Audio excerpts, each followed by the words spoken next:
Baik, yang terakhir malam ni saya nak cerita sikit tentang, ada yang tanya, itu ada yang katalah, kenapa apa nama kenapa Mujahid tak pergi saman Ahmad Dusuki? Adakah Mujahid takut? Adakah Mujahid ini tak betul? Adakah Mujahid ini? Adakah Mujahid itu? Kenapa dia tak saman Ustaz Dusuki, Ahmad Dusuki itu? Kan? Satu benda yang berat sebenarnya, dia tak saman itu adalah satu benda yang sangat berat. Satu benda yang tak boleh pakai. Jap. Alamak. Satu benda yang tak boleh pakai. Tak guna betul. Kenapa dia tak pergi saman? Okey, saya nak cerita malam ni.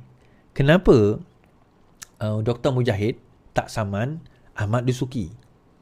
Okay, malam ni saya cerita. Now, untuk latar belakang kes saman Ahmad Dusuki ni kepada Mujahid, dia macam ni. Semalam saya cerita, sangat cerita lagi. What happened is, kan itu kes tabung haji jual aset. Okay, jual aset kepada tabung haji kepada orang bukan Islam. Okay. Selepas itu, Ustaz Ahmad Dusuki kata, dia buat dalam satu ceramah, dia kata bahawa aset itu dijualkan kepada orang bukan Islam. Itu dakwaan beliau. Okay. Dia kata dibuat atau di aset itu telah dijual kepada orang bukan Islam. Kemudian dah lebih kurang tahun 2021, masa itu dah tak jadi kerajaan, Mujahid ada keluarkan satu tweet. Dia kata inilah dia pemfitnah, udahlah dia memfitnah sebagainya, beribu orang dah share. Seribu orang share, rupanya betul apa yang Mujahid buat. So Dusuki pun samanlah Mujahid. Okey, masa dia saman Mujahid, masa dia pergi saman Mujahid, mahkamah mendapati bahawa apa yang Mujahid cakap itu betul.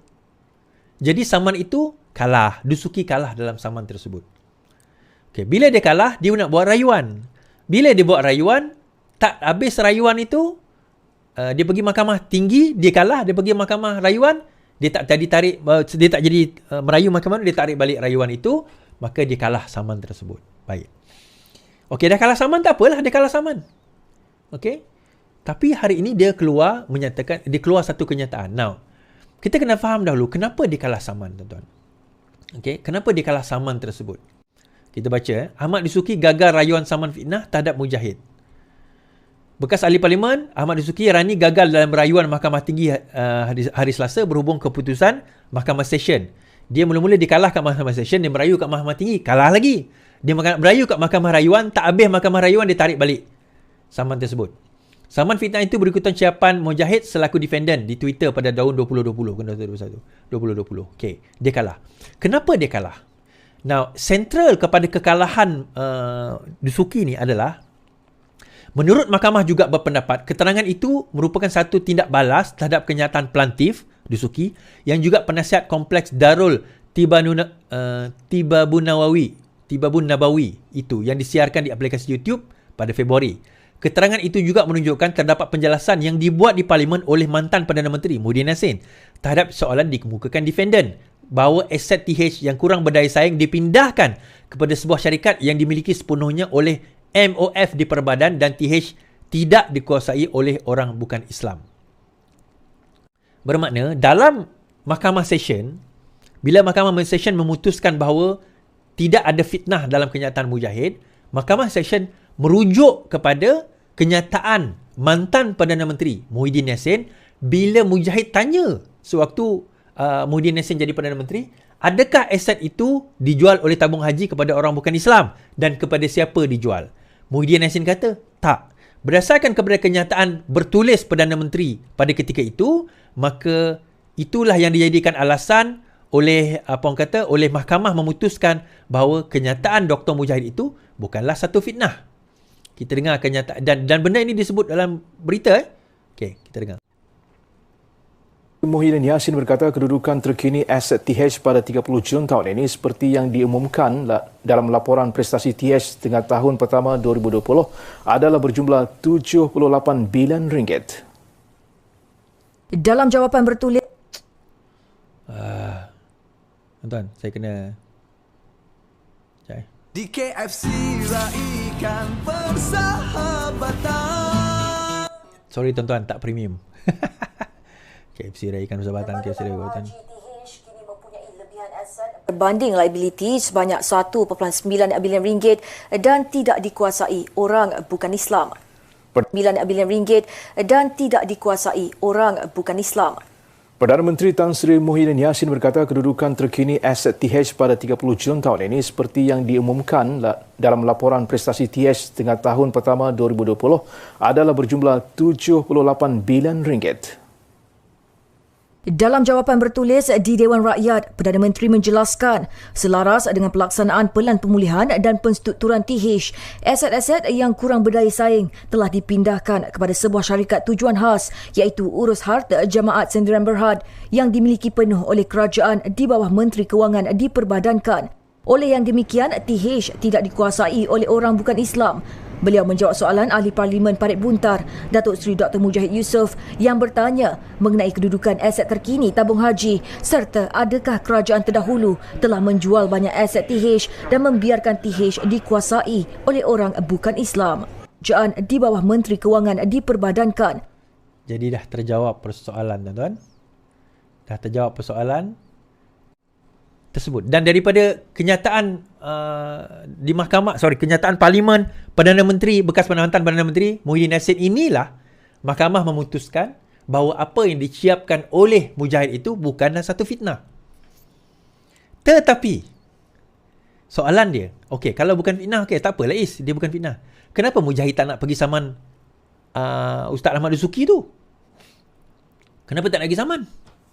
Kalau betul dia bukan fitnah, kenapa dia tak berani saman?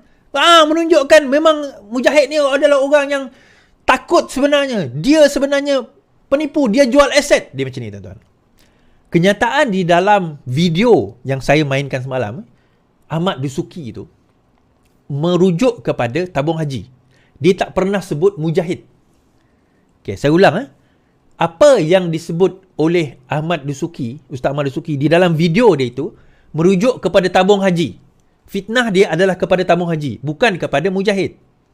Cuma dia saman Mujahid di atas respon ciapan yang disebutkan oleh Mujahid. Itu saja, itu yang pertama. So, boleh ke Mujahid saman? Tak boleh. Yang sepatutnya boleh saman adalah tabung haji, tapi tabung haji tak saman.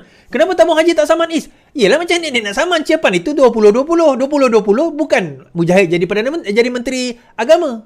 Kan dah tukar pada masa itu kerajaan. Video itu keluar pada Mac 2020. Februari macam tu. Kerajaan tumbang Mac. Ujung Februari. Nak saman macam mana? Kalau betul, kalau kerajaan tak tumbang, berkemungkinan tabung haji saman. Tapi tabung haji tak saman. Sebab kerajaan dah bertukar. Now, isu dia, tuan-tuan. Sekarang ini, dia tak boleh saman lah. Tak boleh. Tetapi hari ini, saya nak cerita, Ahmad Dusuki sekali lagi mengeluarkan fitnah tersebut. Kita baca kenyataan Ahmad Dusuki daripada page beliau sendiri. Saya cek, saya berjaya capture screen. Saya tak tahu dia dah delete atau tidak capture screen tersebut. Tapi saya berjaya capture screen dan saya letakkan dalam page saya. Saya tak tahu dia delete ke tidak. Dia keluarkan kenyataan ini. Dia kata apa? Tuan-tuan baca. Di dalam Mahkamah Dunia, ini Mahkamah Dunia pula, dia main agama, tuan-tuan, mengaku bahawa ada aset tabung haji dijual kepada bukan Islam. Di dalam mahkamah, dia kata kat dalam mahkamah ada, dia mengaku aset tabung haji dijual kepada bukan Islam. Dalam kenyataan kat luar, bagi tahu orang lain, aku tak jual kepada bukan Islam. Berbelit molek, belajar dari guru yang suka berbohong. Saya ulam, dia kata. Okay. Di dalam Mahkamah Dunia mengaku bahawa ada aset tabung haji dijual kepada bukan Islam. Dalam kenyataan kat luar, dia kata tak jual. Dia bagi tahu orang lain, aku tak jual. Berbelit, dia kata. Berbelit. Seolah-olah dia kata Mujahid menipu. Dia tak sebut nama Mujahid kat situ, tapi kita fahamlah dia masukkan Mujahid. Now, sebelum ini dia tak sentuh Mujahid. Sekarang dia sudah sentuh Mujahid. Jadi, bolehkah Mujahid saman? Boleh. Di dalam kenyataan itu sendiri yang dia tulis tadi tu, dia telah melakukan dua kesalahan sebenarnya. Kesalahan pertama, dia telah menghina mahkamah kerana mahkamah telah memutuskan, seperti mana yang saya sebut tadi, bahawa aset tabung haji tidak dijual kepada orang bukan Islam. Dan mahkamah bersandarkan kepada kenyataan bertulis mantan Perdana Menteri Muhyiddin Yassin sewaktu 33 bulan PAS dan juga Perikatan Nasional memerintah di dalam parlimen, di dalam handset. Tapi dia kata tak, Mujahid menipu. Pertama, di contempt of court. Kedua, sekarang ini dia telah memfitnah Mujahid. So, saya dah contact Dr. Mujahid Yusof Rawa. Saya kata, Doktor, now it's your time untuk saman. You have to sue. Saya tak contact dia direct lah. Saya beritahu orang dia. Sue, saya kata. Jangan bagi muka dekat orang-orang macam ni. Sue, saman. Sebelum ini, Mujahid tak boleh saman Dusuki sebab Dusuki tak menyentuh pun tentang nama Mujahid. Dia tak sebut Mujahid. Dia tak sentuh tentang Dr. Mujahid ni. Sekarang, dia kata bahawa Dr. Mujahid telah menipu. Dia kata Mujahid telah menipu. Dua kesalahan tadi. Pertama, menghina mahkamah, contempt of court. Yang kedua, dia telah memfitnah Dr. Mujahid. Dia telah memfitnah Dr. Mujahid. So, fitnah ini, boleh tak Mujahid saman? Sekarang boleh saman. Saya dah contact kawan lawyer saya. Saya kata contact Mujahid dan tengah communicate sekarang ini. InsyaAllah, kalau dipersetujui Dr. Mujahid, boleh saman. Tuan-tuan, dia fitnah yang dilemparkan oleh Ahmad Dusuki ni bukan setakat fitnah dia kepada Dr. Mujahid sebagai seorang Islam. Tapi fitnah yang dilemparkan juga kepada tabung haji. Agensi di bawah yang membawa orang Islam ni, di bawah institusi Islam. Bagaimana dia menggelarkan diri dia seorang ustaz? Dia macam ni lah tuan-tuan. Tak salah kita mengaku salah. Kenapa dia nak drag lagi benda ni? Kenapa dia dah masuk dalam lubang taik, dia selam diri dalam lubang taik tu lagi dalam. Lebih baik dia kata, saya khilaf, saya minta maaf. Dan perkara itu betul. Saya minta maaf dan saya terkhilaf. Dah lah. Habislah cerita. Ini nak sebut mahkamah dunia seolah-olah apa? Dia akan selamatkan mahkamah akhirat. And then satu lagi kenyataan tadi dia kata apa? Saya tak ingat dia kata, Dusuki sindir Mujahid. Dia kata apa?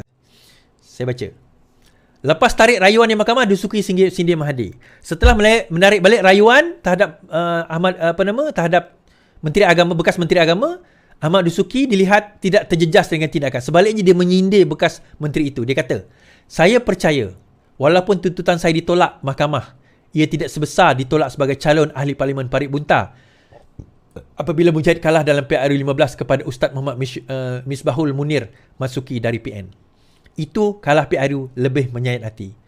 Akan keadilan pada saya bila saya bermunajat sendiri kepada pelaku yang tidak boleh melaksanakan keadilan Islam. Benarlah, sesungguhnya keadilan itu hanya daripada Allah, katanya.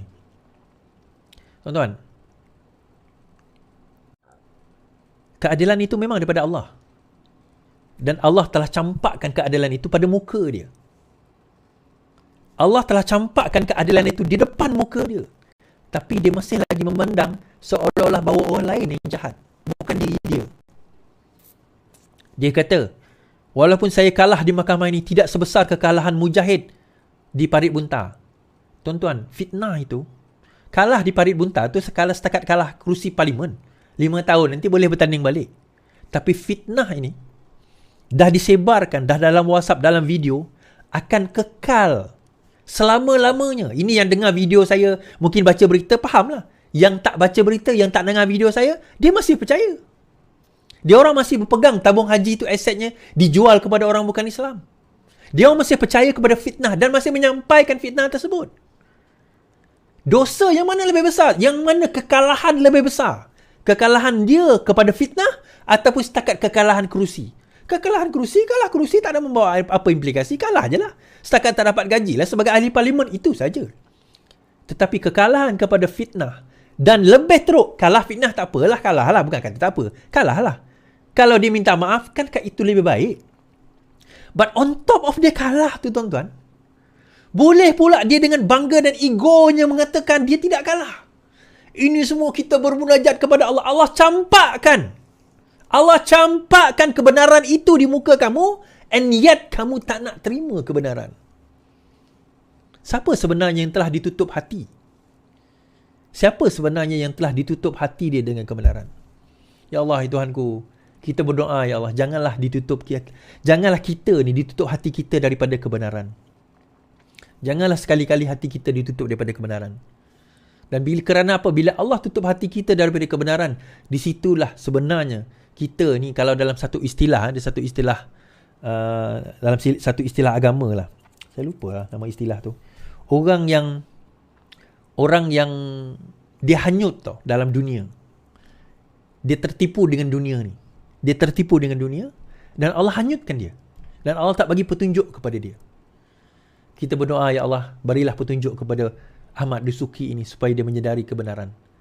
Kita doa, ya Allah, berilah petunjuk kepada penganut-penganut PAS supaya mereka melihat kebenaran. Ya Allah, Tuhanku, berilah kebenaran, berilah petunjuk, hidayah dan taufikmu kepada penganut-penganut PAS ini. Yang mana yang memfitnah, bukan semua lah yang memfitnah ni. Supaya mereka sedar akan kebenaran yang sebenarnya. Itulah tuan-tuan. Sebenarnya hari kebangsaan ini, kita doa je lah yang baik-baik. Tapi yang baik-baik pun tidaklah bermakna Dr. Mujahid Yusof Rawa tak boleh nak saman Ahmad Dusuki. Baik juga, tapi jangan baik sangat. Okey Dr. Mujahid? Siapa yang kawan Dr. Mujahid tolong sampaikan bagi tahu saya cakap, saya tahu Dr. Mujahid kadang-kadang tengok juga live saya. Doktor, lawyer saya dah contact doktor. Nanti ingat saman, tetap saman doktor. Selamat malam, selamat menyambut Hari Kebangsaan yang ke-66 tahun. InsyaAllah kita kibarkan bendera kebangsaan, kita kibarkan jalur gemilang, kita kibarkan bendera Malaysia. Selamat malam, selamat beristirahat. Yang penting, lawan, tetap lawan. Assalamualaikum.